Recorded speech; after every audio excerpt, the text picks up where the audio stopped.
ሰላም ወዳጆች፣ የዛሬው ፖድካስት በጣም ንቁ የሆነ አእምሮ ላላቸው ኮንሸስ ለሆኑ ጥያቄ የሚጠይቅ አእምሮ ላላቸው በቀላሉ ወይም በትንሽ ሀሳብ ሴትን ለማያደርግ መመራመር ማወቅ ለሚወድ እና የሚፈልግ አእምሮ ላላቸው ሰዎች ነው። ምክንያቱም ምናልባትም ሰዎችን በሁለት መክፈል ሳይኖርብን አይቀርም በደንብ ለመረዳት። የመጀመሪያው የሆነ ያክል ሰዎች ስፔሻሊ አብዛኛውን ቁጥር ከህዝባችን ወር ከዓለም ህዝብ አብዛኛውን ቁጥር የሚይዘው ሰው ብዙውን ጊዜ ከማህበረሰቡ የተሰጠውን ከሃይማኖቱ የተሰጠውን ነገር ተቀብሎ እላዩ ላይ ምንም አይነት ጥያቄ ሳያቀርብ ከተወለደ አንስቶ እስከ እድሜው መጨረሻ ድረስ የሚቀጥል አይነት ሰው አለ። እንደዚህ አይነቱ ሰው ብዙውን ጊዜ ራሱን በተለያዩ አእምሮአዊ፣ ሐሳባዊ፣ ስነልቦናዊ፣ ፍልስፍናዊ፣ ስነመለኮታዊ ጥያቄዎች ራሱን አያስቸግርም ወይም ውስጡም አያስቸግረውም። ሰው እንደዚህ አይነት ሰዎች ይህን ሰሞን በተከታታይ ከዛ በፊትም በለቀቅናቸው ፖድካስቶች ላይ እንዳለው የህይወት ትርጉም ምናምን የሚባሉት ነገሮች ውስጥ አይገባም። አብዛኛው እዚህ ካታጎሪ ውስጥ ያለ ሰው እናትና አባቱ ያወረሱትን ሃይማኖት ተከትሎ ሄዶ በዛው ነው የሚጨርሰው። ሃይማኖት መቀየር የተለየ ንቁ አያደርግም፣ ወይም ሃይማኖት አለመቀየር የተለየ ንቁ አለመሆንም አይደለም። ነገር ግን አለመጠየቅ፣ አለመመርመር፣ ለማወቅ አለመሞከር ግን ንቁ አለመሆንን ያሳያልና በዛ እንድንይዘው ነው። ሁለተኛው ደግሞ በጣም ንቁ የሆነ አእምሮ ያላቸው ሰዎች፣ ብዙ ነገርን መጠየቅ የሚወድ አእምሮ ያላቸው ሰዎች በዙሪያቸው ያለውን እውቀት ለማግኘት የተለያየ ምናልባት ፖድካስት ማየት፣ መጽሐፍ ማንበብ፣ ሰዎችን ማዳመጥ፣ ስብከት መስማት፣ የተለያየ ነገር ውስጥ ኢንጌጅ ማድረግ የሚወዱ አይነት ሰዎች አሉ። እንደዚህ አይነት ሰዎች ደግሞ ንቁ ወይም ኮንሸስ የሆኑ ሰዎች እንላቸዋለን እና አእምሯቸው ውስጥ ጥያቄ ይፈጠራል። የተለያየ አይነት ፕሮሰስ ውስጥ የሚያልፍ እንትን ያላቸው ማለት ነው እና እዚህ ጋር እንግዲህ ንቁ የሆነ አእምሮ ብዙ ነገር ነው ማለት። ለምሳሌ ኃላፊነት ነው። ንቁ የሆነ አእምሮ አንደኛው ባህሪው ኃላፊነት ነው። ኃላፊነት ማለት ምን ማለት ነው? የሆነ ካፓሲቲ ያለ የሆነ ችሎታ ያለው ነገር አለው። በኃላፊነት ካልተጠቀምነው በጣም ኮንሸስ የሆነ ማይንድ ወደ ማኒፑሌሽን ሁሉ ሊሄድ ይችላል ማለት ነው። ዌፐን ማጥቂያ መሳሪያም ሁሉ ሊሆን ይችላል። ብዙዎች ንቁ የሆነ አእምሯቸውን ለማጥቂያነት ሲጠቀሙት በብዛት እናያለን። ይሄ ዓለም ላይ የምናየውን አይነት ቅርጽ፣ ይሄ የምናየውን አይነት ፕሮፓጋንዳ እየሰሩ ብዙ አብዛኛውን ማህበረሰብ በሚያታለል መልኩ እንግዲህ ዓለምን ፖለቲክስ ኦልሬዲ እያየነው ነው። ሰዎች የማይመስል ሀሳብ ይዘው ጥግና ጥግ ሆነው ሲተሳጠዙ ሲከራከሩ እናያለን። ምንም የማይመስልና ትክክል ነው ብሎ መታሰቡ ራሱ የሚያሳፍር ነገርን ትክክል ነው ብለው የተነገራቸውን ተቀብለው ሲሄዱ እናያለን። ይህንን ነገር ደግሞ የሚቀምሩ ከጀርባ ያሉ ንቁ የሆኑ ሰዎች አሉ። አት ዘ ሴም ታይም ደግሞ ይህንን ንቁ የሆነ አእምሯቸውን for the betterment of humanity which means ለሰው ልጅ እድገት፣ ለሰው ልጅ ከፍታ የሚጠቀሙ አሉ። የሰው ልጅ እድገት ወይም ለሰው ልጅ መልካም ነገር ለማበርከት የሚጠቀሙ አሉ። ያላቸውን ተሰጥኦ ሊሆን ይችላል፣ ያላቸውን አቅም፣ ያላቸውን ነገር ኢቭን አንድ ሰው ራሱን ካሻሻለ ራሱ ዓለምን እንዳሻሻለ ነው የሚቆጠረው ማለት ነው። which means service to serve is service to others። ለራስ የሚደረግ ሰርቪስ ራሱ ለሌሎችም የሚደረግ ሰርቪስ ነው። የአንድ ሰው ከፍታ በዙሪያው ያሉ ሌሎችን ሰዎች ላይ የሚያነሳውና ከፍ የሚያደርገው ነገር ስላለው ማለት ነው። እዚህ ጋር ታዲያ የዛሬው ፖድካስት ዓላማ ምንድን ነው? ንቁ የሆኑ ሰዎች የማያነቡ በሆነ መንገድ አዲስ እውቀትን ወደ ውስጣቸው የሚያስገቡበት፣ የሚመራመሩበት፣ የሚጠይቁበት መንገድ ውስጥ ካልገቡ ስፔሻሊ እንዲጠይቁ ከሚያደርጓቸው ዘርፎች መሃል ዋነኛው ፍልስፍና ነው። ግዴታ ፍልስፍና ውስጥ መሆን የለበትም። በጣም ኢንተረስትድ የሆኑበት ግን የሆነ ነገር ውስጥ መግባት አለባቸው። could be art, could be psychology ምናምን። ነገር ግን ፍልስፍና ምን አይነት አድቫንቴጅ አለው? ንቁ የሆኑ ሰዎች ሌላ ነገር አስፍተው ማያነቡ ከሆነ ይሄ ዓለማችን ላይ የምናየው ለሰልፍ ኮንፈርሜሽን በሽታ ይጋለጣሉ። ይሄ የትንሽ እውቀት ችግር የምንለው ሁሉንም ነገር እኔ ያውቃለሁ፣ ሁሉንም ነገር እኔ ጋ አለ፣ ሁሉንም ነገር እንትን እላለሁ እረዳለሁ ምናምን የሚል የትንሽ እውቀት በሽታ ውስጥ ይገባሉ። ስለዚህ ራሳቸው ያሰቡትን ራሳቸው ኮንፈርም ያደርጉታል። ስፔሻሊ ደግሞ እኛ እንደ ሀገር ያለን ሶሳይቲ በሀሳብ ትችት ላይ ያለን አቋምና አመለካከት ገና ያልዳበረ ነው። ስለዚህ በዙሪያችን ምንድነው የምታወራው የማይረባ ነገር ምናምን የሚለን ሰው ወይም ደግሞ በጣም የማይሆን ነገር እያወራን ሀሳባችንን ቻሌንጅ የሚያደርግ ሰው አለመኖሩ ወይም ደግሞ ቻሌንጅ የሚያደርግ ሰው ኖሮም ቻሌንጅ የምንደራረግበት ስርዓት አለመኖሩ አንድን ኢትዮጵያዊ ሀሳቡን ከተቃወምከው ጠላቱ የሆንክ አድርጎ ነው የሚያይ። በጣም በጣም በዚህ ዙሪያ ብዙ የተሳሳቱ አስተሳሰቦች አሉ። ቻሌንጅ መደረግን እንደ ጠላትነት ማየት፣ ጥያቄ መጠየቅን እንደ መነካት ማየት ያመጣል ማለት ነው። ይሄ በስነ ጽሁፍ ሲስተማችን በቃ ሂስ የሚባለውን ነገር እንዳንቀበልና ያንን የሚሸከም ትከሻ እንዳይኖረን የሚያደርግ በጣም አሳፋሪ ነገር ነው። ወደፊት እንትን ማለት ያለበት ነው። እንደዚህ ንቁ የሆናችሁ ሰዎች ንቁ የሆነ አይምሮ አደገኛም ነው የምንልበት አንደኛው ምክንያት ካልመገብ ነው ማለት ቅድም እንዳልነው ሰልፍ ኮንፈርሜሽን ውስጥ ገብቶ አጉል ችግር ውስጥ ይገባል እንዳልነው። ሌላው ደግሞ ላይፍ ላይ ያለው ተራው ነገር ቦርደም ውስጥ ይከተዋል። የሆነ ጆርኒ ውስጥ ካልከተት ነው ላይፍ ውስጥ ያለ ነገር አሁን ብዙ ሰው ህይወቱ ላይ ድብርት የሚለው ነገር አለው ምናምን። ምክንያቱም ህይወቱ ላይ የሆነ ኢንቴሌክቹዋል ጆርኒ እንደሚያስፈልገው ማወቅ አለበት። ማለት ንቁ ከሆናችሁ ለአይምሯችሁ የሚሆን ምግብ፣ ለአይምሯችሁ የሚሆን መንገድ፣ ለአይምሯችሁ የሚሆን የሀሳብ መስመር ውስጥ ካልገባችሁ ምን አይነት ችግር ይመጣል? በተለመደው የቀን ተቀን ህይወትና ኑሮ ውስጥ መደበር ይመጣል። ማለት ለምሳሌ ገንዘብ ትፈልጋላችሁ። ገንዘቡን ስታገኙት የተለየ የምታደርጉበት አይነት ነገር የለም። አይምሯችሁ ክሎዝድ ሉፕ አይደለም፣ የሆነ ነገር ይፈልጋል። ካለበለዚያ ክሎዝድ ሉፕ ከሆነ በአጭሩ ከታጠረ መሰላቸት ያመጣል። የሚኒንግ ማጣት ሚኒንግለስነስ ያልነው የህይወት ትርጉም ማጣት ውስጥ ይገባል። ወደ ውስጥም አይታይም። ዊች ሚንስ ራሱንም እየመረመረ አይደለም። አንድ ሰው እያነበበ እያየ ኦብዘርቭ እያደረገ ኮንሽስሊ ላይፉን ለመምራት እየሞከረ ካልሆነ ሌሎች ነገሮችም እያነበበ አይደለም ማለት ነው። ሶ ንቁ የሆኑ ሰዎች የሆነ ለአይምሯቸው ምግብ የሚሆን ለአይምሯቸው መንገድ መሆን የሚችል ኢንቴሌክቹዋል ጆርኒ ውስጥ መግባት አለባቸው ማለት ነው። ይሄ እንግዲህ ከህይወት ትርጉም ጋር ይገናኛል። ለውስጥ ሰላም ከማግኘት ጋር ይገናኛል። ምክንያቱም ቅድም እንዳነሳሁት ለብዙ ንቁ አብዛኛውን ጊዜ ሱሳይድ የሚፈጽሙ ሰዎች አይታችሁ ከሆነ ኮንሸስ የሆኑ ሰዎች ናቸው። ኮንሸስ መሆናቸው አንድን ነገር በቀላሉ እንደ ሌላው ሰው እንደሚያልፈው እንዲያልፉት አይፈቅድላቸውም። አይምሯቸው ጋር ትግል ውስጥ ይገባሉ ማለት ነው። ሶ አንደኛው ምናልባት የሆነ ነገር ተከስቶ ይሆናል። ሰው በጣም ላይፉ ላይ መጥፎ ነገር ተከስቶበት ሊሆን ይችላል ወደ ራሱን ማጥፋት ሊያስብ የሚችለው። ብዙውን ጊዜ የሚከሰተው ግን ከህይወት ትርጉም ማጣት ጋር በተያያዘ ኢንተሌክቹዋል ጆርኒ ላይ አለመሆን ጋር በተያያዘ ዓለም ላይ ለነሱ የሚሆን መንገድ ውስጥ አለመግባት ጋር በተያያዘ ነው። ይሄ ደግሞ ኦሬዲ ፖቴንሻሉ አለ፣ አቅሙ አለ። ዊች ሚንስ አይምሯቸው በጣም ንቁ ነው። ያን ንቁ የሆነ አይምሮ ወደሆነ ቦታ ቀስ እያለን ካልመራ ነው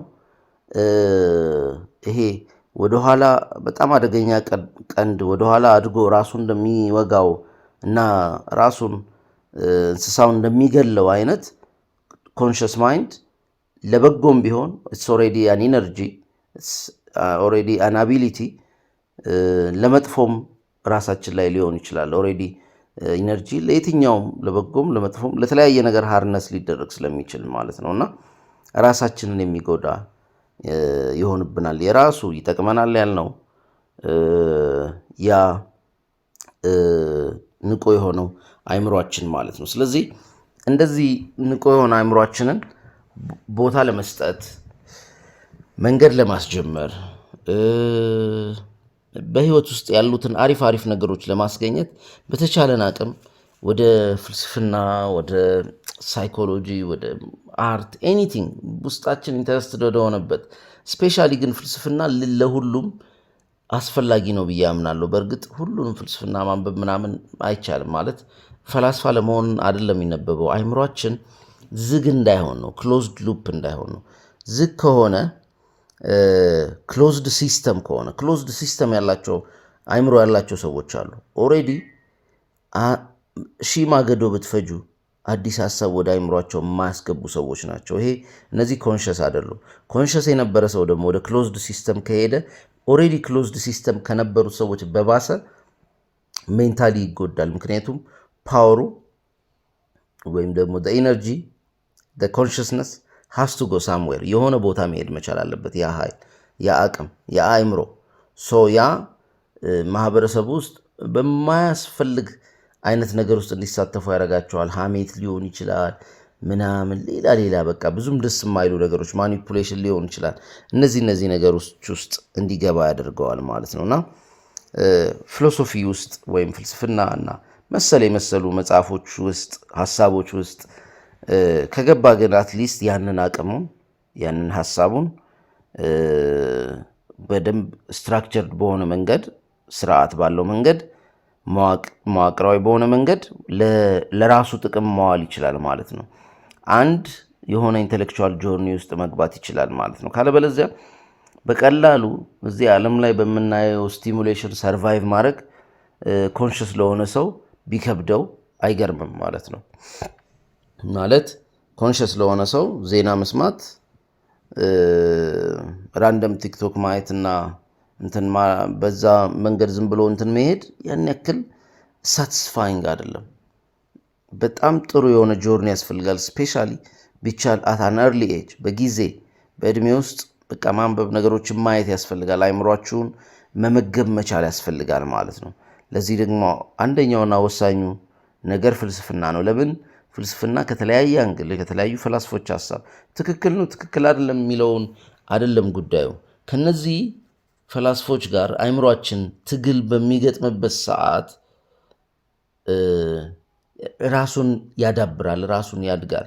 ሰውነታችን ምግብ እንደሚያስፈልገው ሁሉ አይምሯችንም ምግብ እንደሚያስፈልገው ማወቅ መቻል አለብን፣ ስፔሻሊ ኮንሽስ ከሆነን። ካለበለዚያ ወደ መጨረሻ ላይ ነቅተን አጉል ፍልስፍና ውስጥም ለመግባት ኦር ሌላ ነገር ውስጥም መግባት የማንችልበት እድሜ ላይ ይሆንና እንቸገራለን። እንደዛም ቢሆን ወደኋላ ማለቱ ጥቅም የለውም። ማለት የማንበብ ባህል ካልዳበረ አትሊስት ቪዲዮዎች ማየት፣ የተለያዩ ዓለም አቀፍ ላይ ያሉ ቪዲዮዎችን ማየት፣ በፍልስፍና በስነ ልቦና የተለቀቁ ፖድካስቶችን መከታተል ምናምን የመሳሰለውን ማለት በቃ ወሳኝ ነው። ኦልሬዲ አይምሮ እዛ የተዘጋ ቦታ ውስጥ እንዳይገኝ ማለት ነው እና ሁለተኛው ደግሞ ውስጣችን ያለ እውቀት አለ። በጣም ኮንሽስ የሆኑ ኢንዲቪጁዋሎች የሆነ እውነትን ማውራት ከመቻላችን በፊት እውነቱን የሆነ ሀሳብ እንረዳለን፣ የሆነ ነገር እንረዳለን።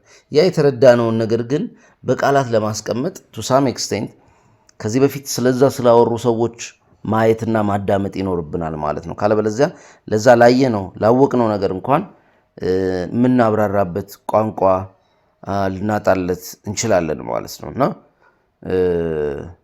ይሄ ፍልስፍናና ሳይኮሎጂ ደግሞ እና ሌሎችም ኤኒቲንግ ያንን ውስጣችን ያለውን ፓወር፣ ኢነርጂ፣ የንቃት ኃይል ወደ እውነታው፣ ወደ ሪያሊቲ፣ ወደ መሬት ለማውረድ ያግዙናል ማለት ነው እና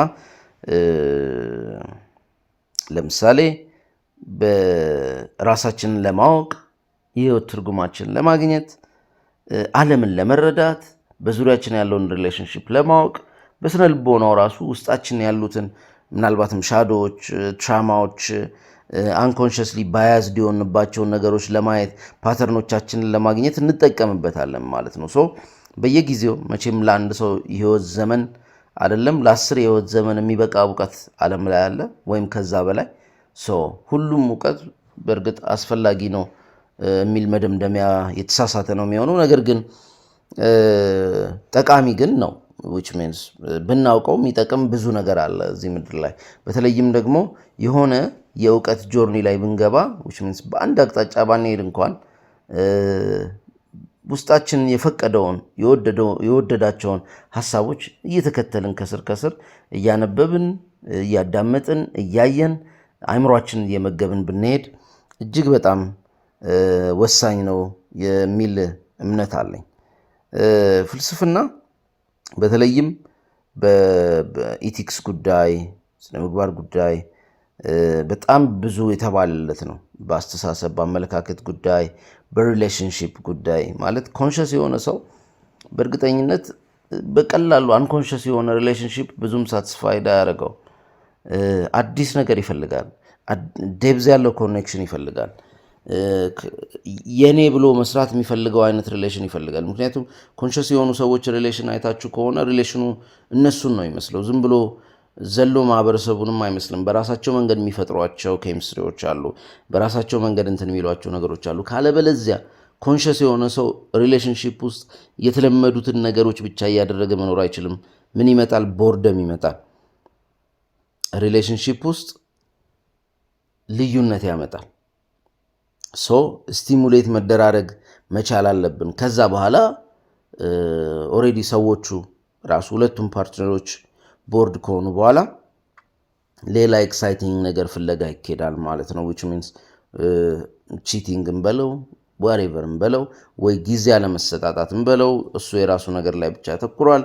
ቺቲንግ እንኳን አእምሯቸው የማይፈቅድ ባይሆን ሪሌሽኑ ከዛ በኋላ ግን ሪሌሽን አይሆንም። ኦልሬዲ they are bored already ሪሌሽናቸው ምንም ስቲሙሌሽን እየሰጣቸው አይደለም። ፍቅረኛቸውን መጀመሪያ ላይ ባዩበት መንገድ አያዩትም ማለት ለምሳሌ አንዳንዱ ሰው ትንሽ አንድ ገጽ መጽሐፍ ነው ወይም 5 ገጽ መጽሐፍ ነው።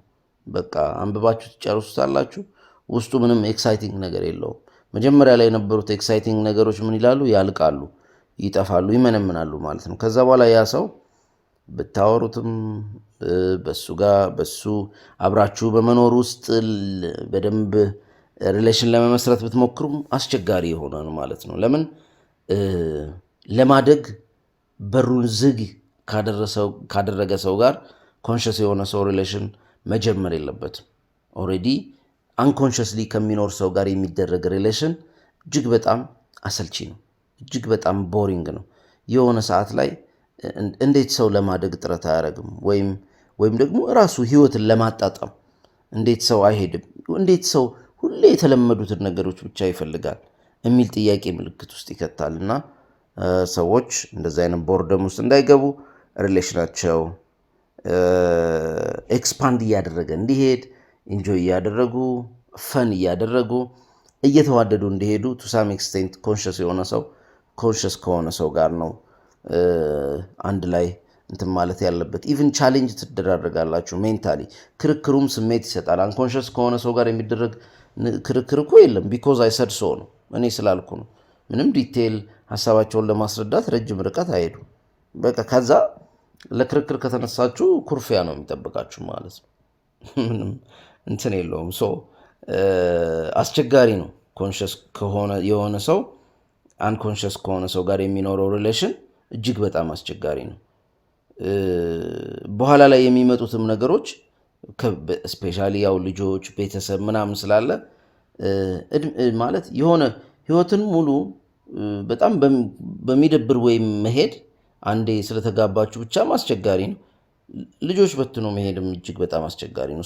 ስለዚህ በተቻለ አቅም ንቁ የሆናችሁ ሰዎች፣ በጣም ኮንሸስ የሆናችሁ ሰዎች ፓርትነራችሁ ኮንሸስ እንደሆኑ አድገው እንዳላለቁ የማደግ አምቢሽን እንዳላቸው የማወቅ አላረል ወደፊት የመሄድ አትሊስት ከሁሉም በላይ ላይፍን ኢንጆይ የማድረግ አስመስሎ አይደለም። ይሄ አሁን ላይ በየሁሉም አንኮንሸስ የሆነ ሰው ላይ ሁሉ የምታዩት ነገር አለ። ይሄ ምንድን ነው? ፋሽን የሆነውን ነገር በሙሉ መከተል፣ የራሱ የሆነ ነገር የሌለው ሰው በጣም አሳፋሪ ሰው እንደዛ አይነት ሰው ነው። ኖርማሊ ምንም ማድረግ አይቻልም።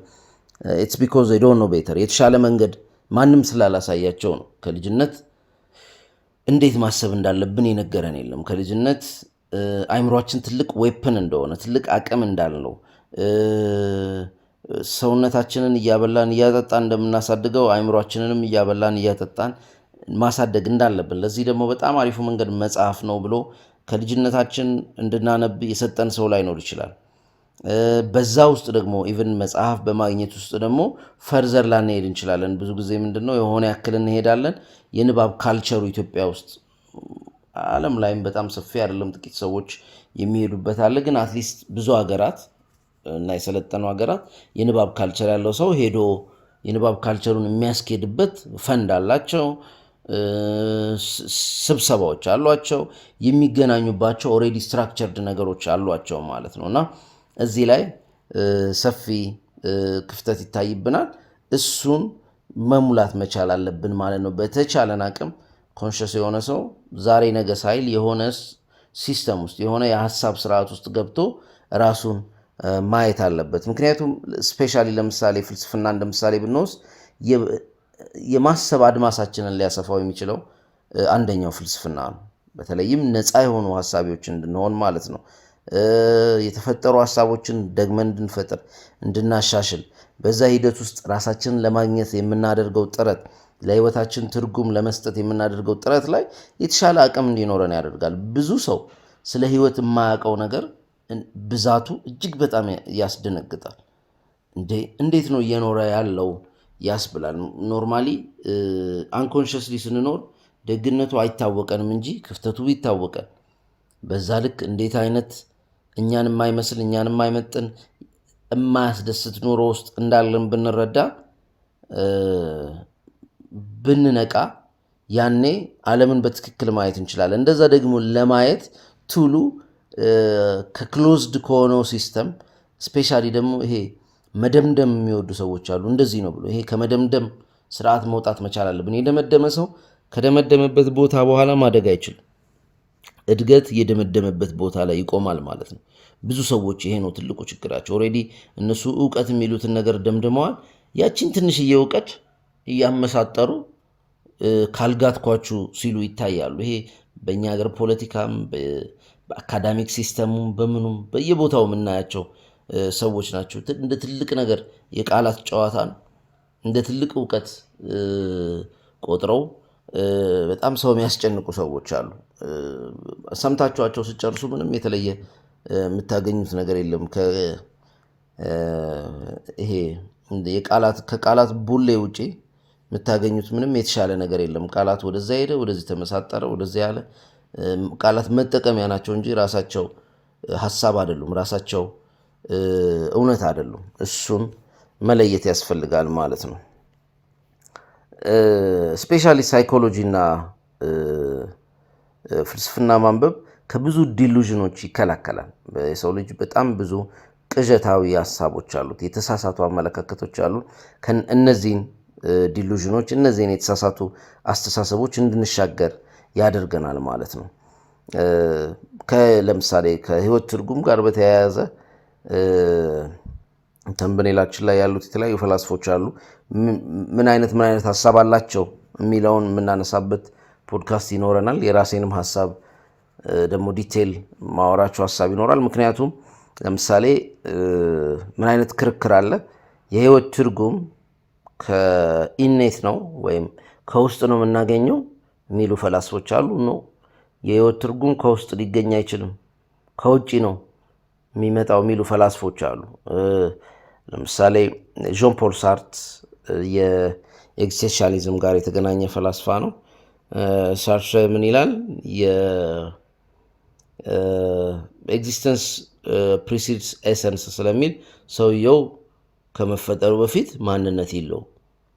ስለዚህ ይዞት የሚመጣው ትርጉም የህይወት ትርጉም ወይም ማንነት የለም ይላል። በእርግጥ ኔቼም በዚህ ይስማማል።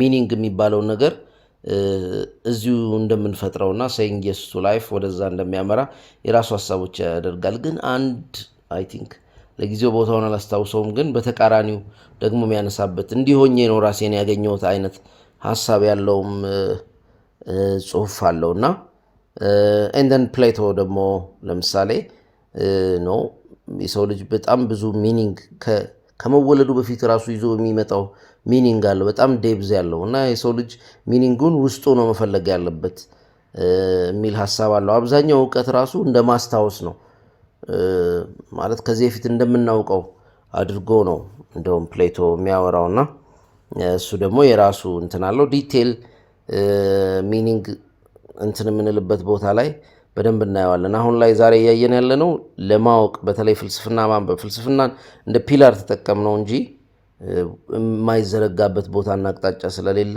የሃይማኖት መጽሐፍ ማንበብ፣ የስነ ልቦና መጽሐፍ ማንበብ፣ የፈለገውን ሊትሬቸር፣ ፖኤትሪ ማለት ፖኤትሪ ሃይስት ፎርም ኦፍ ፖኤትሪ እና ሃይስት ፎርም ኦፍ ሊትሬቸር ከተገኘ ምን ያክል ቫሉዌብል እንደሆነ እናያለን። ምናልባትም ወደፊት ደግሞ በዚህ ፖድካስት በትርጉም ተተርጉመው የሚቀርቡ በትረካ መልክ የሚቀርቡ መጽሐፎች ይኖራሉ። በጣም እኔ ፖኤትሪ እወዳለሁ፣ ግጥም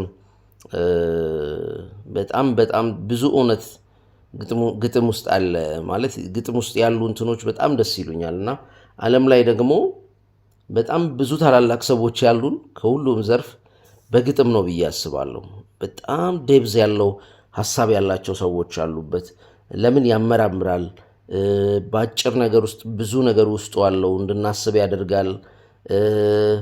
በቃላት ለመናገር የሚከብዱ እውነቶችን ግጥም የሆነ ስትራክቸር ሰጥቶ ለየት ያለ ስትራክቸር ሰጥቶ እንትን ይላል እና ቃላት ላይ የሰለጠነ ቢኖር ግጥምን የሚያክል ያለ አይመስለኝም። ቃላት ላይ የሰለጠነ ማለት ብዙ ሀሳቦችን ለማስረዳት ቃላት ራሱ የእግር ብረት ነው። ታምፑልቶ እንደሚለው ቃላት የሀሳብ የእግር ብረት እንደሆኑ መግቢያው ላይ ይናገራሉ። ታምፑልቶ የሀገራችን ደራሲ ነው። ኬክሮስና ኬንትሮስ፣ ኤላን ፍለጋ፣ ርባይ ፍቅር ጠብታዎች የመሳሰሉ መጽሐፎች አሉት። ኬክሮስና ኬንትሮስ እና ኤላን ፍለጋ የሚሉት ከዚህ በፊት ሪኮመንድ አድርጌዋለሁ መሰለኝ። እሱን መጽሐፍ ገበያ ላይ የምታገኙ ከሆኑ አንብቧቸው። በኢትዮጵያ የስነ ጽሁፍ ደረጃ እንደዛ አይነት ጥራቱን የጠበቀ ጽሁፍ መጽሐፍ የሚችሉ ደራሲያን አይዶን ነው 3 ወይ 4 አይሞሉም። በጣም በጣም የሚገርም ሰው ነው። አሁንም በህይወት አለ። ስንቅነህ እሸቱ ይሰኛል። ለእኔ በጣም ከሀገር ውስጥ ልቦወለዶች በሙሉ ፌቨራይት እሱ ነው። ምናልባት መጨረሻ ላይ የስንብት ቀለማት እስኪመጣ ድረስ የአዳም ረታ ከሌሎቹም የአዳም ረታ ጽሁፎች ማስበልጠው ታምፑልቶ ነው እኔ በግሌ። ፍልስፍና ውስጥ ኢንጌጅ ማድረግ አለብን። ሳይኮሎጂ ውስጥ ኢንጌጅ ማድረግ አለብን። ለአእምሯችን ምግብ መስጠት መቻል አለብን። በቃ this is the main point, the main idea። ዋናው ሀሳብ ዋናው ጉዳይ እሱ ነው። ከዚህ ባለፈ ማለት አሁን ከምናወራው ባለፈ ደግሞ የሰው ልጅ በየህይወቱ የተለያየ ነገር አለው። ዲቴል ውስጥ መግባት አስቸጋሪ ቢሆንም ምክንያቱም ኮንሽስ ስንሆን አእምሯችን ነገሮችን የሚያይበት መንገድ ተለምዷዊ አይደለም፣ ንቁ ነው። ያንን ንቃት ግን እኛ ካላሳደግ ነው፣ እኛ በተለያዩ ሀሳቦች ካላዳበር ነው መልሶ ይታጠፍና ወደ መሰላቸት ይመጣል፣ ወደ ቦርደም ይመጣል። ይሄ ምንም የማይደረግ ፖቴንሻል ማለት ነው፣ የሚተነፍስ ሙላት የሌለው አቅሙን ማውጣት የማይችል ማለት ነው። ስለዚህ ያ አቅም እያለ ለማውጣት መቻል ራሱ የራሱ ሻዶ የሚሆን ነገር አለውና ራሳችን ላይ ከባድ ችግር ይፈጥርብናል። ነቃ ብለን ላይፍን ማየት፣ ላይፍን መውደድ፣ ላይፍን ኢንጆይ ማድረግ፣ ከላይፍ ጋር የተያያዙ ነገሮች ላይ ትኩረት መስጠት መቻል እጅግ በጣም ወሳኝ ነው ማለት ነው። ስለዚህ አንብቡ፣ እዩ። ከዚህ ጋር በተያያዘ ከፍልስፍና ጋር በተያያዘ ከስነ ጽሁፍ ጋር በተያያዘ ያሉ ሀሳቦች ደግሞ ኢንዲቴል ያው ወደፊት ሞር እያቀረብን እንመጣለን። ለአይምሯችን ምግብ የሚሆኑ ነገሮች ያስፈልጉናል በሚል ነው ራሱ አላማው። which means ለምሳሌ በዚህ ፕሮሰስ እኔን የበለጠ ለማንበብ የበለጠ ዲቴል ለማየት ያግዘኛል፣ ለመጠቆም። እናንተ ደግሞ ጥቆማውን ተከትላችሁ ወደሚመቻችሁ አቅጣጫ ለመሄድ ትችላላችሁ ማለት ነው። ኢንቴሌክቹዋል ኢንጌጅመንት ውስጥ ነው ያለ ነው ማለት ነው። እና ከማንበብ አንስነፍ፣ ልጆችን እንዲያነቡ ከማድረግ አንስነፍ። ስፔሻሊ ሁሉንም ልጅ በግድ አንብባት በሉ። ነገር ግን ኮንሸስ የሆኑ ልጆች የግዴታ ኢን ላይፍ በጣም ጠቃሚያቸው ነገር መጽሐፍ ነው። መጽሐፍ ወዴት እንደሚወስዳቸው ግን እርግጠኛ መሆን አንችልም። የራሱ መስመር አለው፣ የራሱ መንገድ አለው። ነገር ግን ዞሮ ዞሮ ወደ እውነቱ እንደሚመጡ እነሱን ላይ ትረስት ማድረግ ያስፈልጋል። በትክክል ለመሄድ ለማወቅ የቆረጠ ሰው በተሳሳተ መንገድ ቢጀምር እንኳን ዞሮ ወደ ትክክለኛው መምጣቱ ስለማይቀር ማለት ነው። ያውም ከኤክስፔሪየንስ ጋር ያ ትልቅ አድቫንቴጅ ነው። ስላዳመጣችሁኝ አመሰግናለሁ።